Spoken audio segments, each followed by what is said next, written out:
I'm going to be discussing three different price scenarios that I have on my mind when it comes to render in an event where, let's say, there is a hypothetical altcoin season during this cycle. However, even though nothing I say is financial advice, the first one I want to talk about when it comes to render is, let's say, hypothetically, the idea of $40, which is a 10x from here.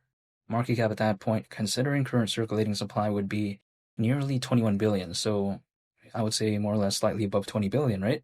But even besides that, why wouldn't this necessarily surprise me? It's because I like the fundamentals of render, and let me explain why. When it comes to render, or should I say the render network, it enables individuals to contribute unused GPU power to help projects render motion graphics and visual effects. Now, in return for doing this, some people may be thinking, okay, who cares about contributing that, right? Well, we have to take a look at it. For instance, again, in return for doing that, these individuals are rewarded in the form of the render token. So that is pretty cool in my opinion. And again, it's unused GPU power anyways. Now, GPU stands for graphic processing unit. So I think it's kind of like sort of a genius way, the way you take a look at it. It's like, for instance, if let's say in a make-believe scenario, I have multiple spare apartments and then I rent them out, let's say using Airbnb. It's something kind of like that. But then in this case, I get it's a little bit different. It's like using kind of GPUs. But I kind of use that analogy when it comes to that. It's kind of like, arguably, I would say the Airbnb of GPU, arguably. But again, that's just my mindset. Besides that point, though, if I take a look at render, right, quite essentially it simplifies the process of rendering and streaming 3D environments and other visual effects. Now, if we take a look at one of the focuses when it comes to render, I would say it is the AI market. Now, I think it's pretty cool because we've kind of seen, at least as of late, right, usually when the market picks up a little bit, typically some of these popular AI projects, or should I say some projects out there that kind of have a focus on AI, we've kind of seen them kind of go along with the ride. And render arguably has an aspect of AI. You know, we've kind of seen how well it's done historically. We've seen some glimpses of it, right? But then, in my opinion, hypothetically, if there's that next leg up, and then people think about render as having this AI aspect, I think that could be pretty, hypothetically good, maybe. Only time will tell, though. But what I like about the AI market is it is predicted to be worth nearly $2 trillion by 2030, according to Grand View Research. So I think that's pretty impressive. Not to mention, some of the use cases for the render network includes markets such as augmented reality, mixed reality, gaming, medical, and virtual reality as well. So I think it's pretty interesting to me. And also, quite a while back ago, actually, we saw what happened when it comes to render regarding Solana, right? Because, again, quite a while back ago, the community voted to build the network on a new Layer 1 blockchain, Solana, after they had previously built on Ethereum. Why do I think that's pretty cool? It's because even though Ethereum is way more popular than Solana, this is just the way to take a look at it. But then at the same time, we have to take a look at just Solana as a Layer 1 blockchain. Gas fees, arguably, they're not sky high like Ethereum. Not to mention, we take a look at the amazing scalability of Solana, and also Solana is up and coming as well. It's not like it's kind of unknown, you know what I mean?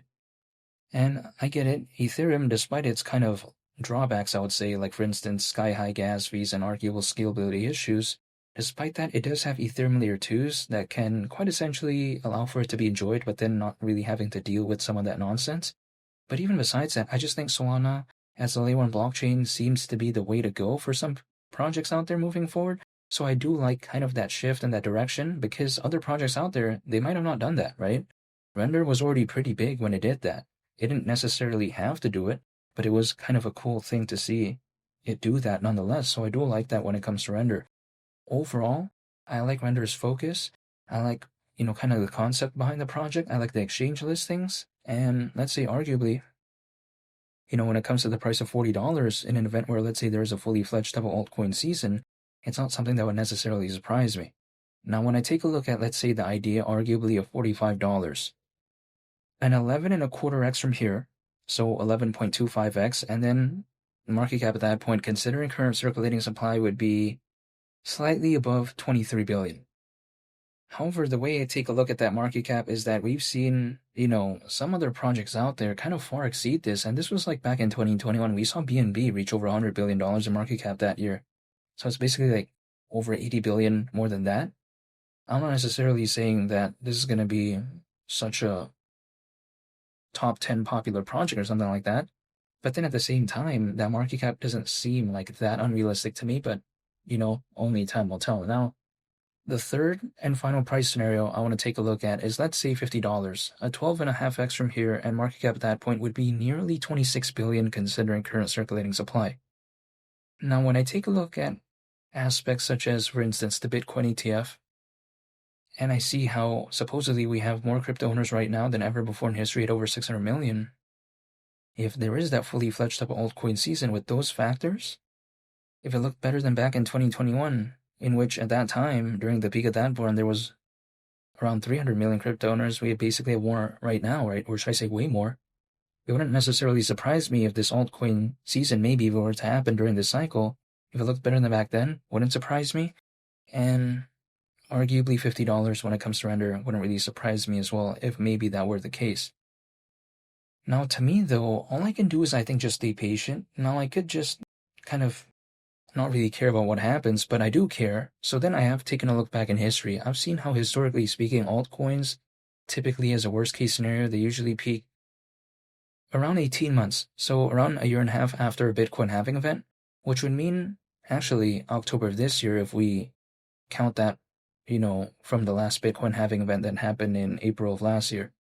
It doesn't mean that it's going to happen at that exact time, but you know what? It's just something that I'm thinking about. Doesn't mean it's going to happen. However, if it ever even does, let's say it happens in November, December, or sometime around Q1 of 2026, it's not something that would necessarily, concern me because you know what? I've been waiting quite a while anyways. So I'm just going to be holding dollar cost averaging, and that's pretty much it. Whatever the market does and the timing of it, that's going to be beyond my control. The only thing that is within my control is literally myself, right? So I'm just going to do things that are within my control, just dollar cost average, hold, and I just wait. Sometimes people like to ask me, hey, why don't you pull up a price chart, draw some random triangles? I don't think that the market is going to care about that. You know what I mean? Like if I just pulled up a price chart of render, I drew some random triangles and I say, oh, it's going to happen at this time, I mean, and then it doesn't, and then what, I have to adjust the triangle? Now at that point, I'm just drawing. I see some people out there do that. Now, of course, there's going to be different styles, but then that's just not my style. If I'm just drawing on a price chart, yeah, again, that's just not my vibe, What I would rather do is just dollar cost average, take a look at the project's fundamentals, and just stay patient, that's it. I'm not checking my portfolio every 5 minutes. I'm not checking the price charts every 5 minutes. Like, whatever happens to render next Tuesday or the next 2 Tuesdays or let's say the next 3 Mondays, it's going to be beyond my control. And whenever the market ever even decides to wake up when it comes to, let's say, like render more specifically, hypothetically, if it ever even does, it's just kind of a waiting game. So I'm just going to do that. Just stay patient, just hold, and I just wait. And that's pretty much it. And feel free to subscribe if you enjoyed this video. Greatly appreciate it. It's been Lee the Captain, and I'll catch y'all on the next one. I'm out. Peace. Bye.